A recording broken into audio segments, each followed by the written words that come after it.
Good afternoon, good afternoon, good afternoon, everyone. Welcome to another episode of Spilling Tea. I'm your host, Tiffany Daniels.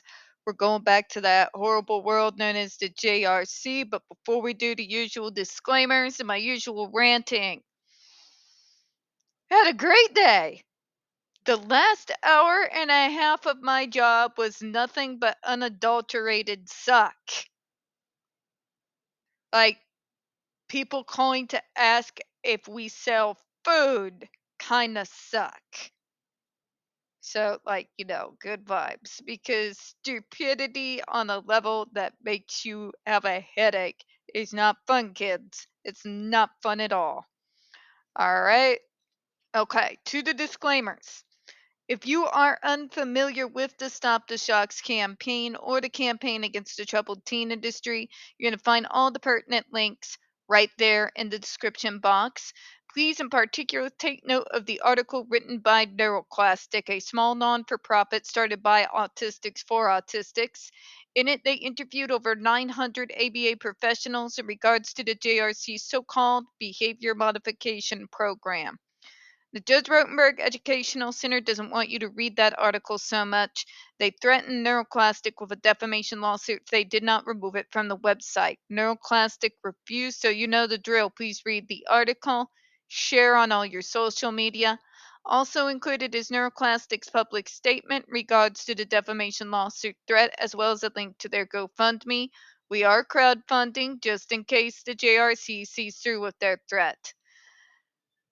Now, can I make a brief political statement? Because, God, I had some weird people to deal with earlier this morning.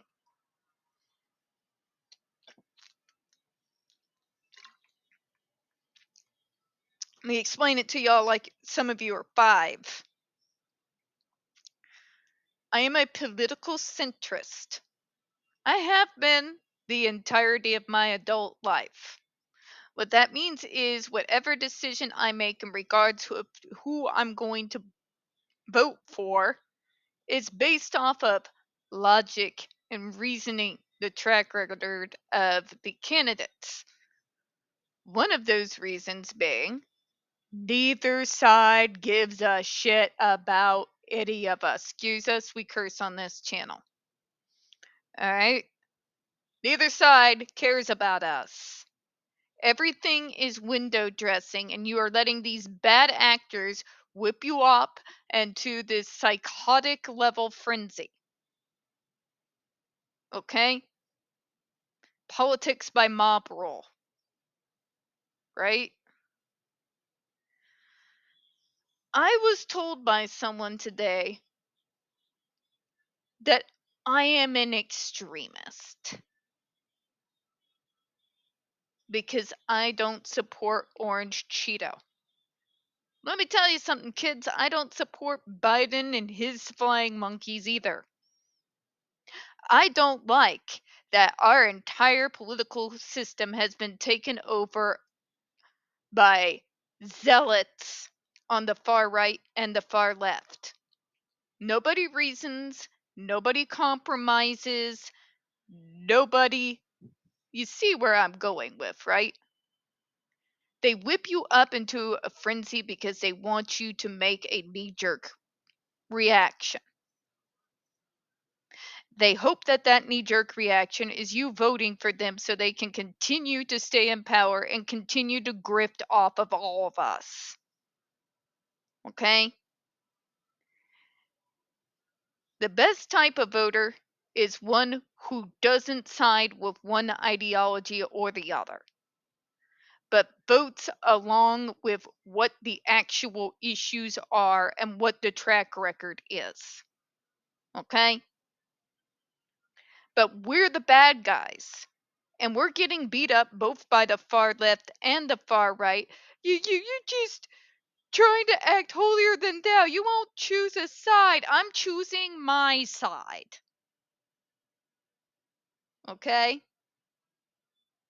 Screw the Republicans, screw the Democrats, screw whatever their ideologies happen to be this week to whip up their fans into another feeding frenzy.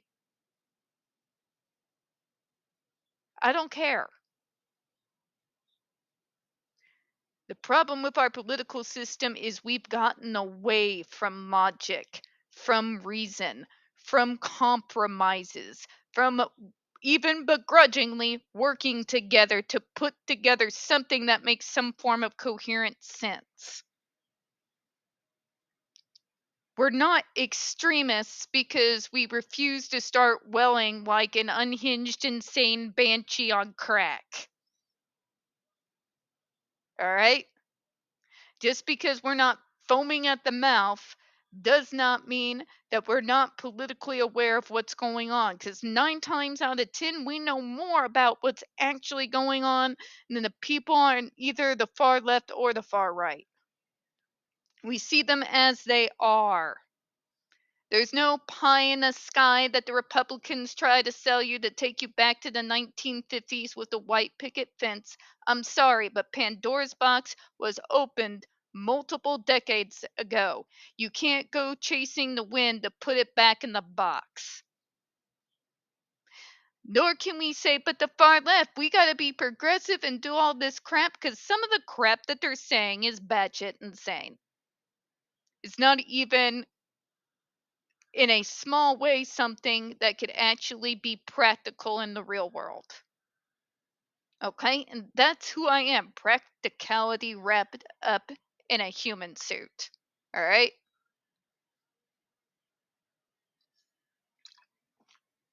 You want a centrist to vote for you? Give us something to go on. And don't send your little flying monkeys from each side because the only thing that is going to do is convince us we're right. Okay? You're not doing yourselves any favors by alienating the centrists. You hear about them, the swing vote every year, right? Who do you think that is? All right, I'm done. God, that people. All right, I got a couple more disclaimers and we'll get to it, all right? Okay. Trigger warning one, we'll discuss places like the Judge Rotenberg Educational Center or Agape Boarding School for Boys. You're going to hear vivid descriptions of and catch clips or surveillance footage of people with mental health issues and disabled people being tortured and abused. If you got young children present, please make sure to go ahead and utilize your headphones. Trigger warning two, this channel is marked not for kids for a reason. We use profanity on occasion and speak on dark subjects. If your child is 16 and younger and they are watching this, very obviously parental supervision is advised. Now, speaking of when I tell you neither side gives a shit about you, if JRC in this whole case has taught you nothing, at least allow it to teach you this. Because that bill they are trying to push through with the at a minimum, which would take away the FDA's right to decide on the GED device, that's bipartisan, baby. That's bipartisan. That's both parties who are going along with the continued torture of disabled kids and kids with mental health issues. You want to know why? Because it lines their pockets. Let's read through it, all right? The commenter asserts far more research is needed regarding the efficacy of PBS for SIB or AB, quoting from a literature review that FDA cited in the proposed rule. The review states in recent years, a number of questions have been raised regarding PBS, including questions regarding the efficacy of using an exclusively positive approach to support people with seriously challenging behavior. I'm going to say it again. If you neurotypicals think that we have a monopoly on seriously challenging behavior, you need to go look in the mirror. Because that's exactly what I'm talking about here. You all go to extremes. You follow your faves and your ideologies to the grave, and no facts, reason, logic, or data can find its way in edgewise. But I'm the problem because on occasion I stem. You see where we're going with this, right? The so-called questions. And again, I'm going to get annoyed because positive behavioral supports is an umbrella term under which several different treatment programs reside under. It is not the same thing as positive behavioral reinforcement, which is actually something that is a real treatment program. Okay? Number two, the people who have been challenging things like positive behavioral reinforcement have been, guess, us. And you want to know why? Because it's not just positive behavioral reinforcement. They're using ABA. And I've already gone over with you multiple times why that could go badly. Well, what do you need then for them to not do that extra and really hurt themselves? I don't know, Karen, but I do know that the answer is not to replace their own self abuse with having a staff member abuse them instead. Where's the improvement here? Where is the so called freedom? There isn't any. You're trading one form of abuse for another. That's it. And by the way, sitting there, but there's no other answer, and stomping your foot like you're 5 does not convince us that this device is a good idea. Okay? Spanking actually probably contributed to the more and more and more extreme shit that my generation got up to, Generation X, back in the day. Remember, kids, we were the last generation of folks that actually got spanked. Corporal punishment did not stop a damn thing for longer than 5 minutes. Okay? In fact, many of those folks would get even more extreme as an act of rebellion. All right? Please stop with the nonsense. Because, as we stated before on this channel, no treatment program is ever going to be 100% and completely change who we are as neurodivergent people. Okay? There is no treatment program that exists in this world that is going to take away all the unsavory things of our diagnosis permanently. If we're going to actually live in the goddamn real world, we will recognize the fact that these types of behaviors, these type of things that we go through as neurodivergents are always going to be there. And there are going to be moments in our life where we are completely out of control and we have those type of meltdowns that scare you all so damn badly.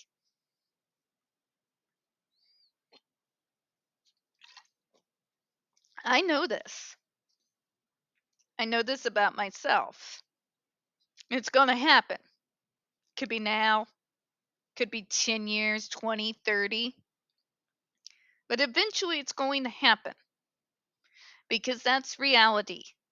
You can't expect behavior modification to wipe out all the things that you find not normal with your kid because that is not realistic. Okay? Now, for those, but maybe they need a little something else with the positive behavioral reinforcement. Maybe. But here's my solution. Let me say it again for the billionth time. You could actually, instead of going through the ABA bullshit, and I 1,000% am not surprised that behaviors will pop up now and again. You are literally forcing us to be somebody else every single day of our lives. That's going to build resentment the everything begins to pop off. Yeah, not surprising at all. The way you deal with the problem is finding out what's causing the problem and fix it. Might be an assistive device. It might mean stop making us wear fabrics that make us burst out in hives or have other physical or psychological discomfort.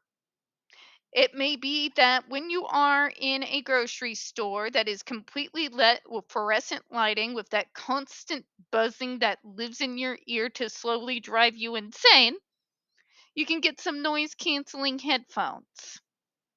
Now, you're like, but people will think you are weird. They already think we're weird. Okay? Me wearing noise canceling headphones on one of my days where my sensory issues are at that worst is not in any way going to make anyone think that I'm even more weird than I was previously. Okay? But people will stare at us and get over yourself. This is about your kid, not you. Let's continue here. Although this article states that further research is needed to validate the findings of the studies conducted, the article goes on to say its review of 12 published studies concludes that the results for literally hundreds of individuals who received services in different countries around the world appear to support the conclusion that the multi-element PBS model is effective. That's why it's the gold standard around the world, folks. And when used by itself divorced from ABA, for those people that this type of program would work best with, it is night and day the difference. What I've seen be very effective when I was with my job at the state is a marriage between positive behavioral reinforcement, person-centered planning, of course that. I'm not going to tell you any different.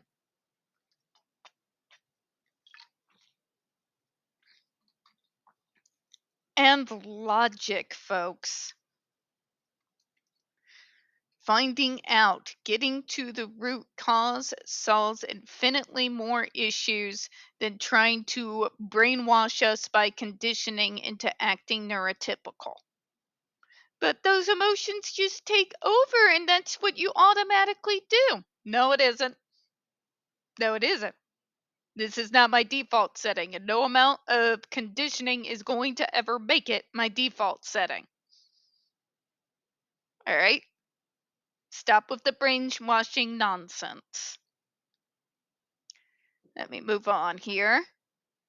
Specifically, PBS appears to be beneficial for the most severe problems, as well as less severe problems, for high rate behavior as well as low rate behavior, and for the behavior problems exhibited by people who live in institutional settings, as well as those for people who live in the community. In fact, most of us have been working to close down those barbaric institutions for decades. That movement literally got started in the 70s, and there's only a few remaining dinosaurs left. Because the actual model is kids, and I can speak with authority here because I helped roll out some of the newer ones back in the early 2000s, is programs where they get to live in the community, whether that's via group home, depending on the situation, or whether it's setting them up on their own in their own place.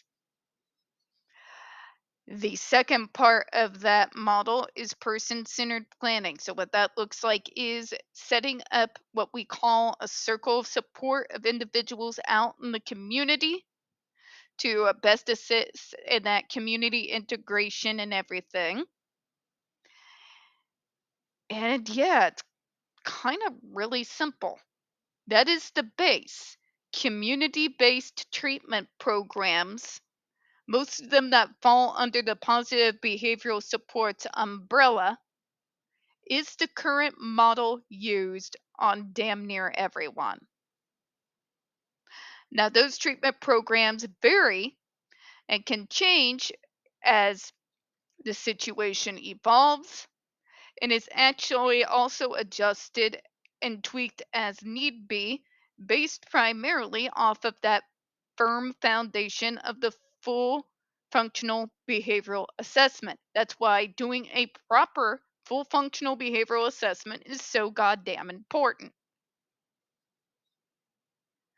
because it helps us get to the roots. It helps us identify the problems, target what's causing them, and then create a treatment program based around that. So they may not get all the different things under the positive behavioral support umbrella. They may not even get every single thing that is a part of one of the treatment programs that's underneath that umbrella, because it is catered based on the full functional behavioral assessment. And what we have found since then is what creates that plan. Okay? Community based supports, positive behavioral reinforcement, person centered planning. All of these, as of right now, in particular for transition age kids getting ready to go from high school into secondary education or work, that is the primary model. That was literally the program that every single consumer within my 25% region of the state of Missouri was on. All of them. All of them. Including Miss Renee, my friend, that lives where I used to live some time ago. She's under that program, and people like these folks at the JRC would tell you that's impossible. All right, let's continue. Specifically, PBS appears to be beneficial for the most severe problems as well as less severe problems, for high rate behavior as well as low rate behavior, and for behavior problems exhibited by people who live in institutional settings, which we went over. The FDA agrees more clinical research on PBS would be helpful, but this does not undermine the benefits and general success of positive behavioral reinforcement. For the love of God, use the right words. Look at my eye twitching. That have been shown thus far. Every treatment program is not perfect, and it may need to be tweaked here and there to fit your particular consumers that you're dealing with needs. However, just because it's not 100% effective does not mean that suddenly that means it's not the gold standard. Because literally, go to any Department of Mental Health division of DD. That is the standard. Millions of people. So this whole idea, but there's inconsistencies and it doesn't work for everyone. Yes, Karen. That's why there's thousands of other treatment programs that you can try that may work where the positive behavioral reinforcement doesn't. The answer should not mean that you immediately need to revert to violence. It's to figure out the problem, find some solution to the problem, and wouldn't you know it, almost like magic, there comes improvement. So, once again, they are trying again. Of course, the psychotropic medicines. We'll be getting into that in a minute. Yes, Big Pharma, the fucking boogeyman. I'm so tired. Big Pharma is corrupt. I'm not going to sit there and tell you that it isn't. But for the love of God, people have a completely irrational view of what Big Pharma actually is. Okay? They're not the boogeyman. They have issues. They are corrupt. They definitely need to have a lot more scrutiny. But they are not the freaking boogeyman. All right? If your kid is getting doped up into catatonia, talk to your kid's doctor. Okay? The answer shouldn't mean, well, they're either going to be drugged like this or we must resort to violence. What is wrong with you? Some logical thinking would go a hell of a lot of a long way. We're going to go ahead and close on that, folks. We don't get very many views on this channel, and the few we do tend to get removed from time to time. So you know the drill. Please don't forget to hit the like button, hit subscribe, and please don't forget to utilize those comments. I appreciate your time. As always, folks, we here at Spilling Tea hope you have a good one. I'm going to go fix me my fancy ramen I like so much. I'll see you in a minute. Bye-bye, everyone.